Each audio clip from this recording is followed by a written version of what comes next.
Hello दोस्तों, welcome back to my YouTube channel Maths Plaza. तो दोस्तों, आज मैं इस वीडियो में Bihar board class 10 crash course के तहत राजनीति विज्ञान यानी पॉलिटिकल साइंस का मोस्ट वीवीआई क्वेश्चन बताने वाला हूं।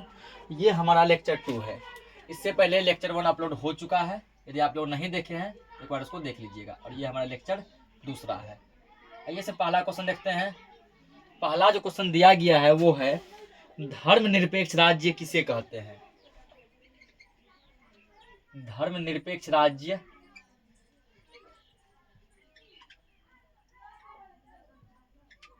धर्मनिरपेक्ष राज्य किसे कहते हैं?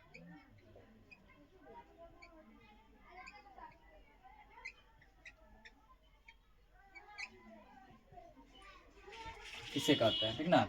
इसका उत्तर लिखेंगे। पहले उत्तर लिख लेते हैं, फिर समझाएंगे कि धर्मनिरपेक्ष राज्य क्या है, इसको कहते हैं। तो उत्तर लिखना है, धर्मनिरपेक्ष राज्य का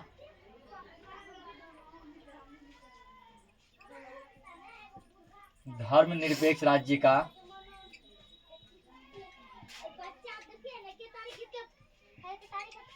धर्मनिरपेक्ष राज्य का कोई धर्म नहीं होता है। धर्मनिरपेक्ष राज्य का कोई धर्म नहीं होता है।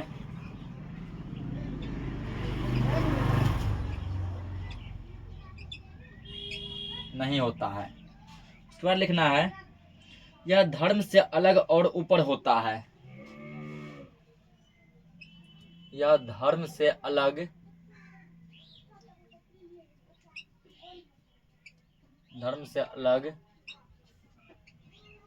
और ऊपर होता है।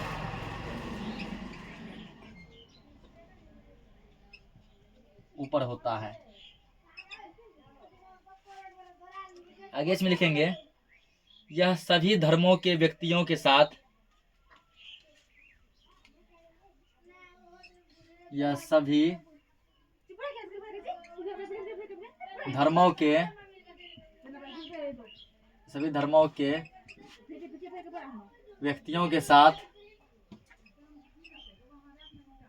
सभी धर्मों के व्यक्तियों के साथ समान व्यवहार करता है।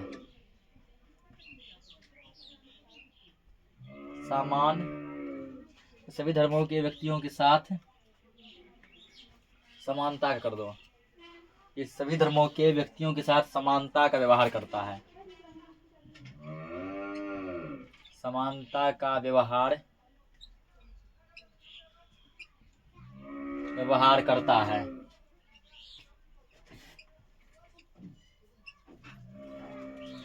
है। ठीक ना। मतलब व्यक्ति के धार्मिक मामले में हस्तक्षेप नहीं करता है। यह व्यक्ति के धार्मिक मामले में हस्तक्षेप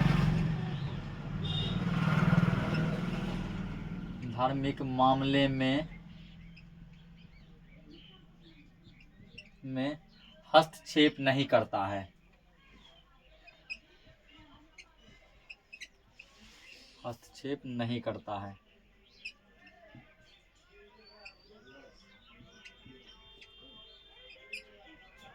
नहीं करता। क्या दिया है? धर्मनिरपेक्ष राज्य क्या है? धर्मनिरपेक्ष राज्य किसे कहते हैं, ठीक ना।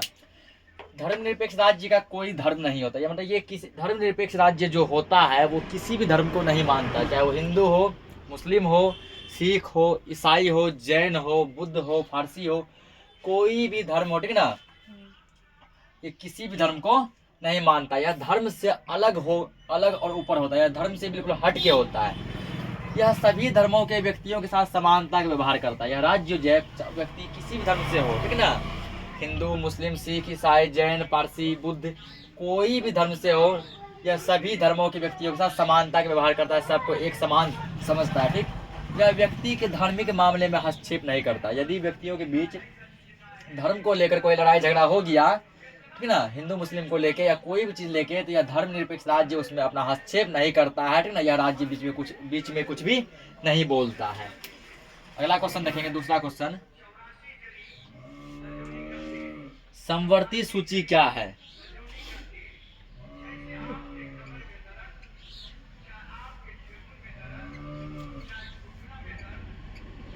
समवर्ती सूची क्या होगा? समवर्ती सूची क्या है? क्या पूछा गया? समवर्ती सूची क्या है? यानी केंद्र और राज्यों के बीच उत्तर में लिखना है।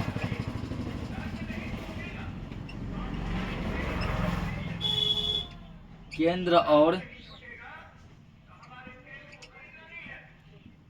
राज्यों के बीच, केंद्र और राज्यों के बीच शक्ति के बंटवारे के लिए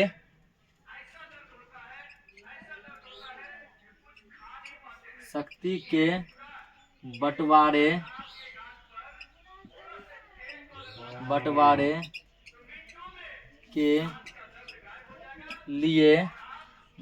के लिए 3 सूचियों में से एक ऐसी सूची है। शक्ति के बंटवारे के लिए निर्मित 3 सूचियों में से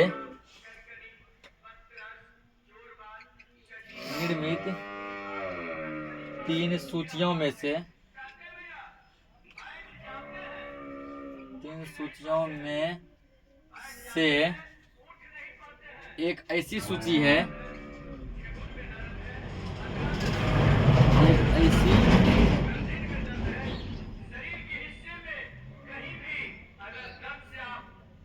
एक ऐसी सूची है, 3 सूचियों में से एक ऐसी सूची है जिसके विषयों पर केंद्र और राज्य जिसके विषयों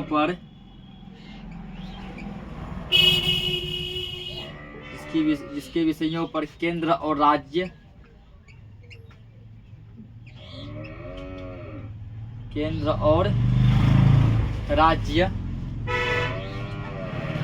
दोनों कानून बना सकते हैं। दोनों कानून बना सकते हैं। दोनों कानून बना सकते हैं, ठीक ना? दोनों कानून बना सकते हैं।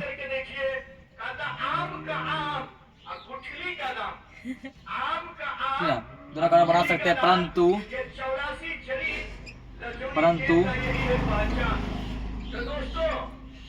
परंतु विरोध की स्थिति में केंद्रीय कानून ही प्रभावी होगा। परंतु विरोध की स्थिति में केंद्रीय कानून ही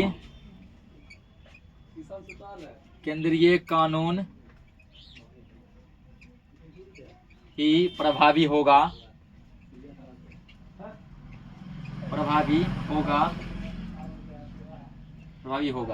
इसे ही समवर्ती सूची कहते हैं। इसे ही समवर्ती सूची कहते हैं। समझना क्या दिया है? समवर्ती सूची क्या है, ठीक ना? केंद्र और राज्यों के बीच शक्ति के बंटवारे को लेकर, केंद्र मतलब हो गया, ठीक ना, यानी प्रधानमंत्री समझ लो, यानी प्रधानमंत्री की शक्ति यानी पावर, ठीक। राज्य मतलब हो गया मुख्यमंत्री की शक्ति, ठीक ना। राज्य में कौन बैठते हैं? मुख्यमंत्री, और केंद्र में कौन होते हैं? प्रधानमंत्री। तो प्रधानमंत्री और मुख्यमंत्री के बीच पावर को लेकर, शक्ति के बंटवारे को लेकर 3 सूची बनी है। कितनी सूची बनी है? 3 सूची। उन तीनों सूची में से एक ऐसा सूची है, ठीक ना, जिनमें केंद्र और राज्य यानी प्रधानमंत्री और मुख्यमंत्री दोनों ही कानून बना सकते हैं, ठीक ना। केंद्र और राज्य दोनों ही क्या कर सकते हैं? कानून बना सकते हैं। केंद्र और राज्य दोनों ही कानून बना सकते हैं, ठीक ना। प्रधानमंत्री भी उस पर कानून बना सकते हैं, अपना नियम लागू कर सकते हैं, और मुख्यमंत्री भी अपना नियम लागू कर सकते हैं, ठीक। और यदि मान के चलो वह कानून यदि गलत हो गया, ठीक ना, यदि उस कानून का विरोध हो गया कि इस कानून को खत्म करो, तो वहाँ केंद्र का यानी प्रधानमंत्री का बात ज्यादा चलेगा। प्रधानमंत्री की बात जो है, केंद्र का बात ज्यादा प्रभावी होगा। इसे ही हम लोग समवर्ती सूची कहते हैं। इसको क्या कहते हैं? समवर्ती सूची कहते हैं। दोनों को नोट करो। अगला क्वेश्चन देखते हैं।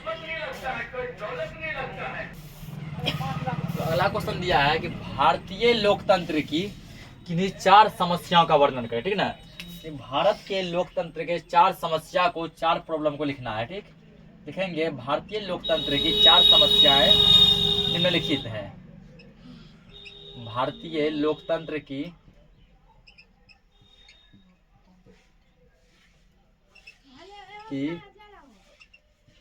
4 समस्याएं,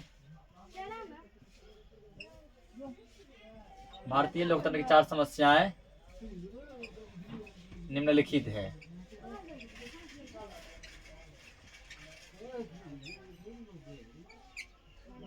भारतीय लोकतंत्र की 4 समस्याएं निम्नलिखित है। 4 समस्या कौन कौन सा हमारे लोकतंत्र में है, ठीक है ना, उसको वर्णन करना है। पहला समस्या लिखेंगे हम लोग। पहला जो समस्या वो है, भारत में शिक्षा का अभाव है।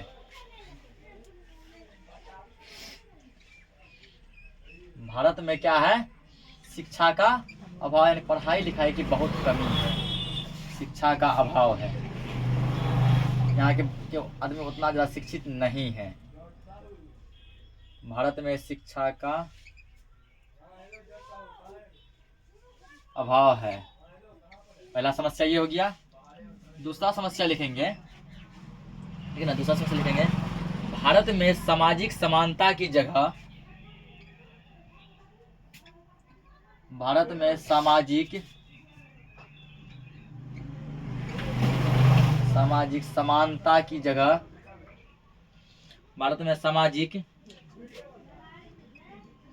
समानता की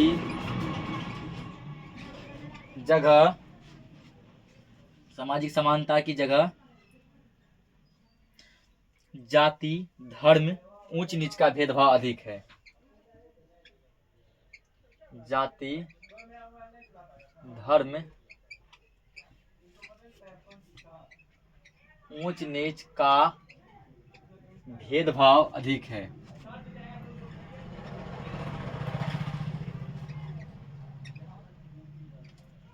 भेदभाव अधिक है। 2 गो समस्या हो गया। तीसरा समस्या लिखेंगे, तीसरा है, भारत की जनता मतदान के महत्व को नहीं समझ पाती है। भारत की जनता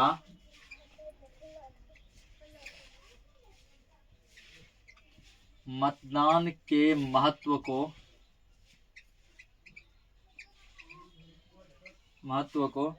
नहीं समझ पाती है,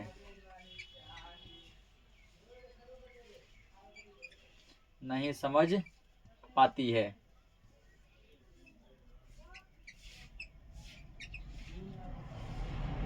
चौथा समस्या इसका लिखेंगे। चौथा जो प्रॉब्लम है वो है, भारत में आर्थिक समानता का अभाव है।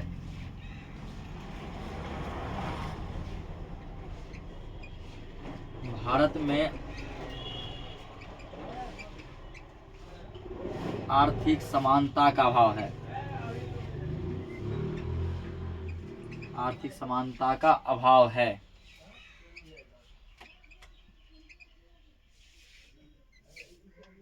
अभाव है तो क्या भारतीय लोकतंत्र की किन्हीं 4 समस्याओं का वर्णन करें, ठीक है ना। तो भारत के लोकतंत्र में ऐसी कौन कौन सी समस्याएं हैं, उनमें से 4 समस्या लिखनी है। तो पहला क्या है, भारत में शिक्षा का अभाव है। किसका अभाव है? शिक्षा का। भारत में पढ़ाई लिखाई का, एजुकेशन का बहुत ही ज्यादा अभाव है, ठीक है ना।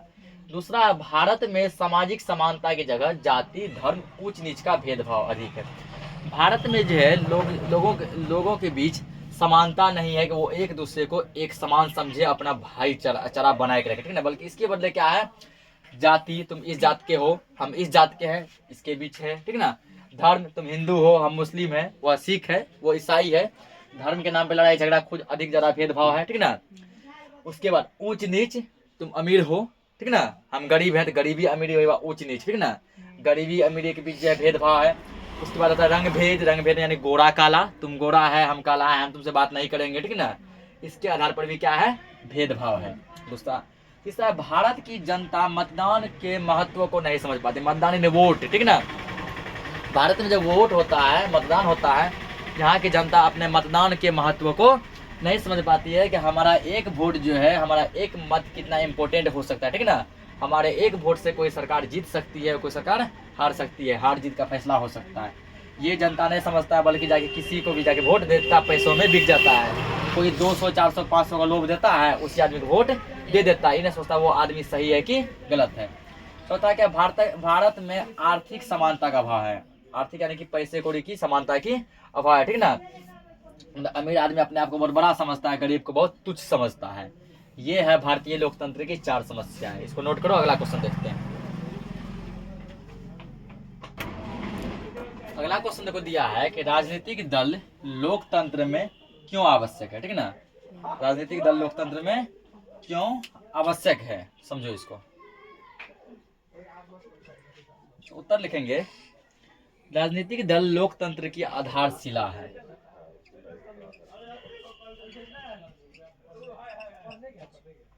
राजनीतिक दल लोकतंत्र की आधारशिला है।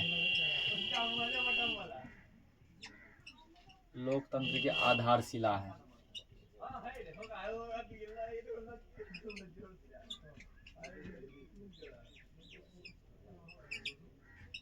राजनीतिक दल लोकतंत्र की आधारशिला है। इसका लिखना है इसमें, बिना राजनीतिक दलों से हम लोकतंत्र की कल्पना भी नहीं कर सकते हैं। बिना राजनीतिक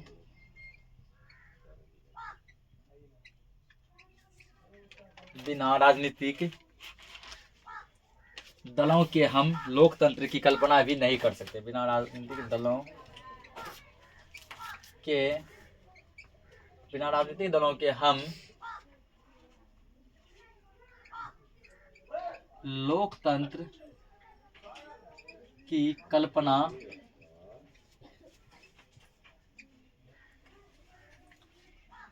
की कल्पना भी नहीं कर सकते हैं।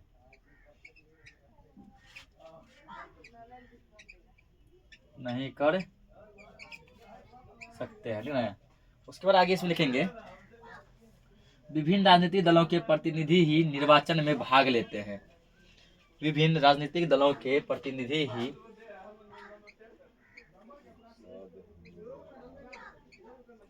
विभिन्न राजनीतिक दलों के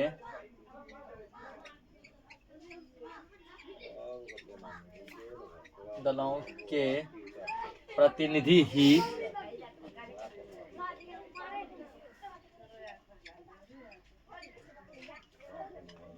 विभिन्न राजनीतिक दलों के प्रतिनिधि ही निर्वाचन में भाग लेते हैं।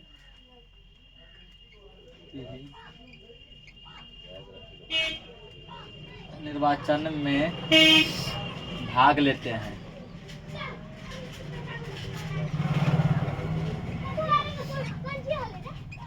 भाग लेते हैं। राजनीतिक दल ही, आगे लिखेंगे तो राजनीतिक दल ही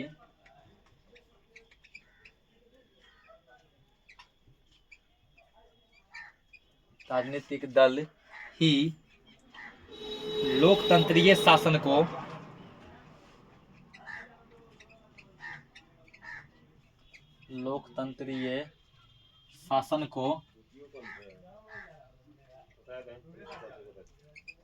राजनीतिक दल ही लोकतंत्रीय शासन को व्यवहारिक रूप प्रदान करते हैं। व्यवहारिक रूप प्रदान करते हैं, समझे जाते हैं। क्या दिया, राजनीतिक दल लोकतंत्र में क्यों आवश्यक है। राजनीतिक दल लोकतंत्र में क्यों आवश्यक है, यहाँ पे कहा गया इसमें, ठीक ना, ये राजनीतिक दल लोकतंत्र की आधारशिला है। लोकतंत्र का यदि आधार कुछ है तो वो क्या है, राजनीतिक दल।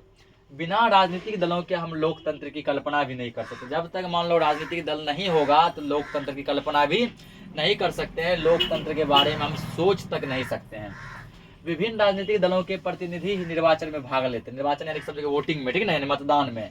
अलग अलग राजनीतिक दल होते हैं, जैसे मान के चलो जेडीयू हो गया, आरजेडी, बीजेपी, कांग्रेस, ये सब क्या अलग अलग राजनीतिक दल है और सबके अपने अपने छाप है। जैसे कांग्रेस का हाथ हो गया, ठीक है ना, जेडीयू का तीर छाप हो गया, आरजेडी का लालटेन हो गया, बीजेपी का कमल फूल हो गया।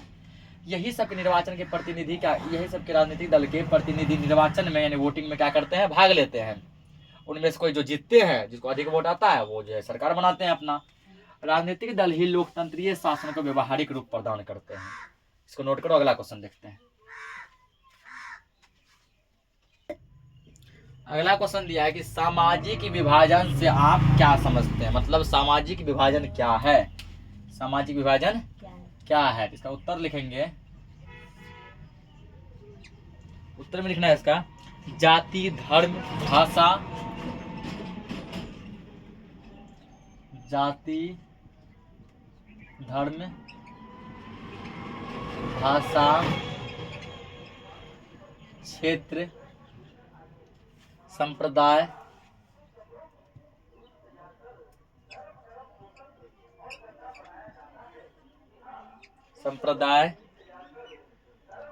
इत्यादि के आधार पर समाज में जो इत्यादि के आधार पर समाज में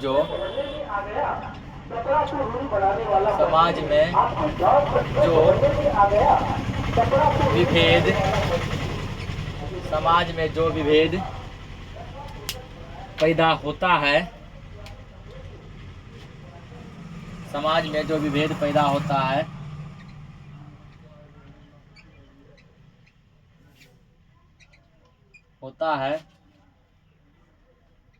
उसे सामाजिक विभाजन कहते हैं, उसे सामाजिक विभाजन कहते हैं।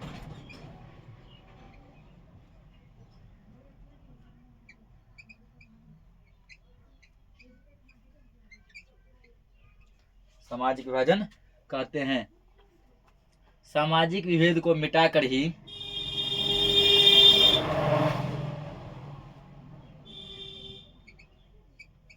सामाजिक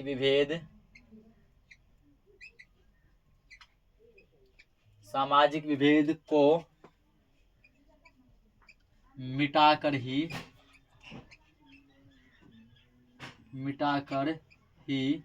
सामाजिक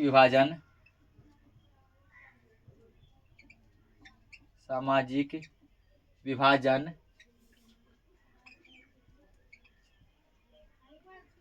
रोका जा सकता है, तो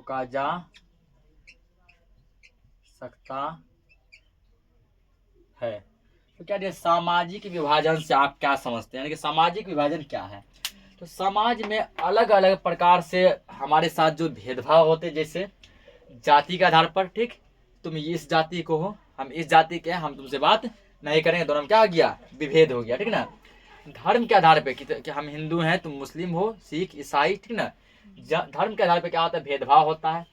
भाषा के आधार पे कि हम हिंदी बोलते हैं, तुम भोजपुरी बोलता है, ठीक, तो इस तरह क्या होता है, भेदभाव होता है। क्षेत्र के आधार पे कि यह मेरा इलाका है और वह तुम्हारा इलाका है। तो इन सभी आधार पर समाज में जो विभेद पैदा होता है, दो आदमियों के बीच जो विभेद पैदा होता है, उसे हम लोग सामाजिक विभाजन कहते हैं। क्या कहते हैं, सामाजिक विभाजन कहते हैं। जब तक सामाजिक विभेद कोई जाति, धर्म, भाषा, संप्रदाय, इन सब के आधार पे जो विभेद होता है, जब तक हम विभेद को नहीं मिटाएंगे तब तक हमारा सामाजिक विभाजन बंद नहीं होगा। वही दिया, सामाजिक विभेद को मिटाकर ही सामाजिक विभाजन को रोका जा सकता है। इसको नोट करो, अगला क्वेश्चन देखते हैं।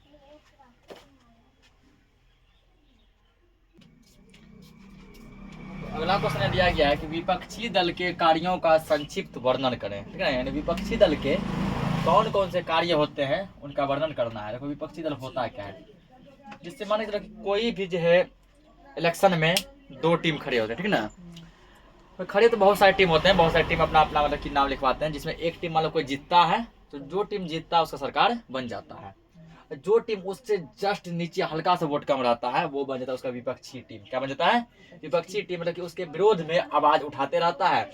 यदि कोई वो गलत काम करता है उसको वो सजेशन देता है, सुझाव देता है। वही दिया विपक्षी टीम, यानी कि जो दल जैसे मान लो हार गया, ठीक ना, तो अब हार गया तो वो जीत तो पाया नहीं।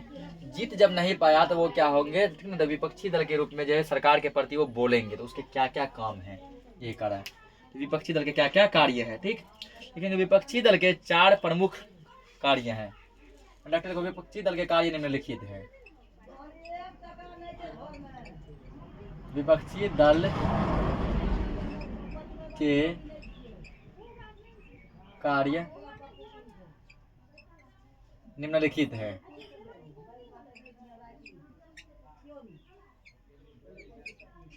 विपक्षी दल के कार्य निम्नलिखित है।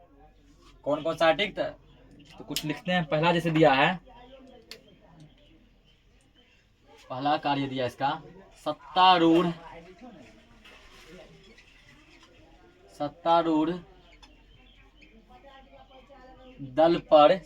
दल पर नियंत्रण रखना।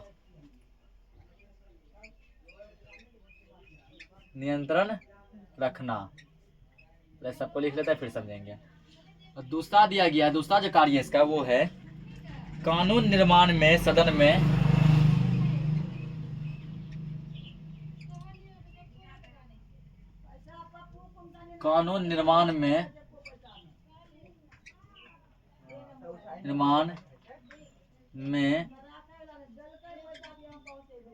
सदन में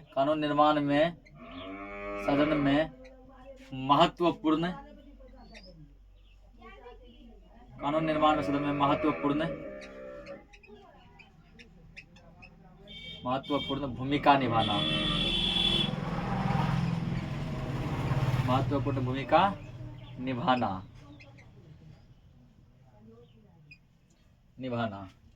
तीसरा जो कार्य है वो है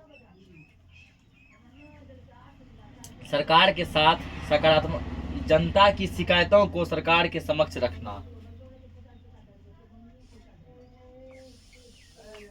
जनता के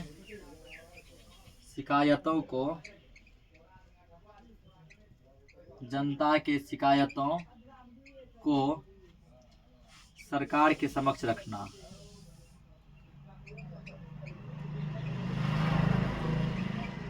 सरकार के समक्ष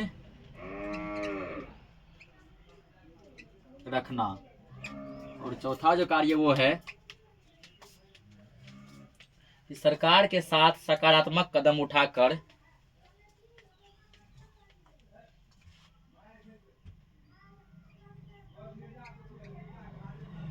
सरकार के साथ सकारात्मक कदम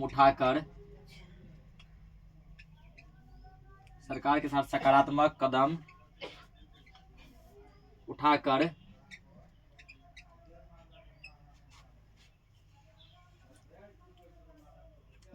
देश के विकास में सहायता करना। देश के विकास में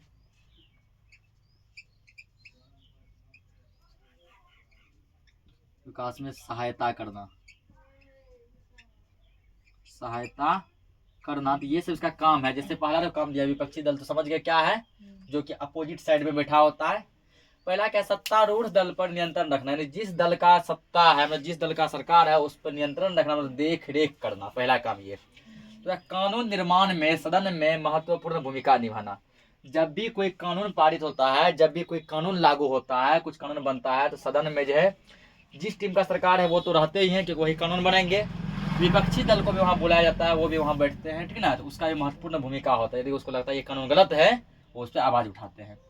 जनता के शिकायतों को सरकार के समक्ष रखना। तो सरकार जो है डायरेक्ट जनता की शिकायतों को नहीं समझ पाती है।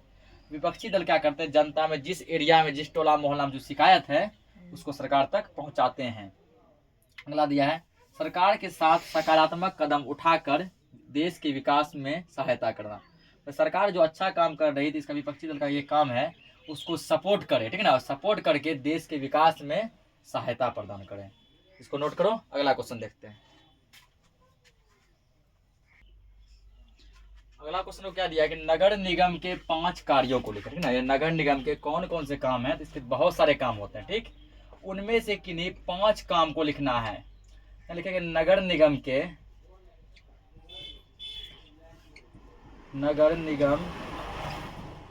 5 कार्य, 5 कार्य निम्न हैं।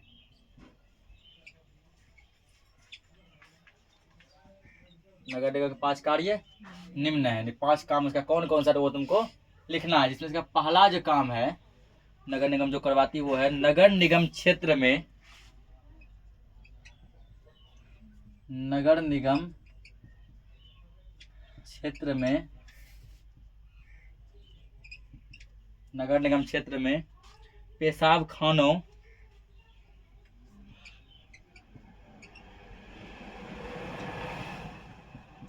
पेशाब खानों कोमा शौचालयों,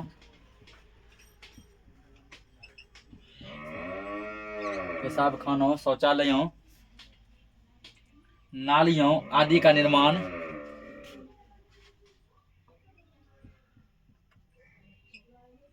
नालियों आदि का निर्माण एवं देखभाल,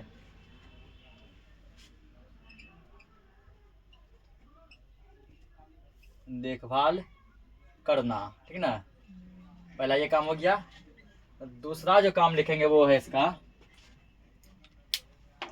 दूसरा काम क्या है इसका, नंबर 2, दूसरा सफाई का प्रबंध करना, सफाई का प्रबंध करना,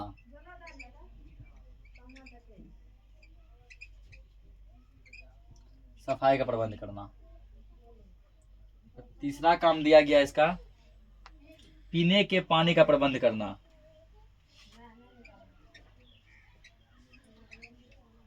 पीने के पानी का प्रबंध करना।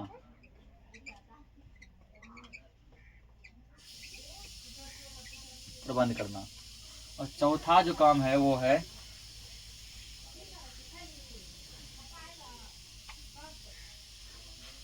चौथा काम है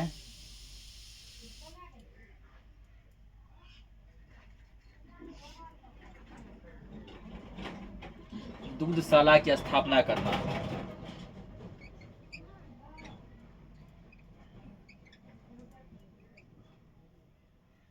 दुग्धशाला की स्थापना करना, स्थापना करना। और 5वां कार्य जो है वो लिखेंगे आग बुझाना,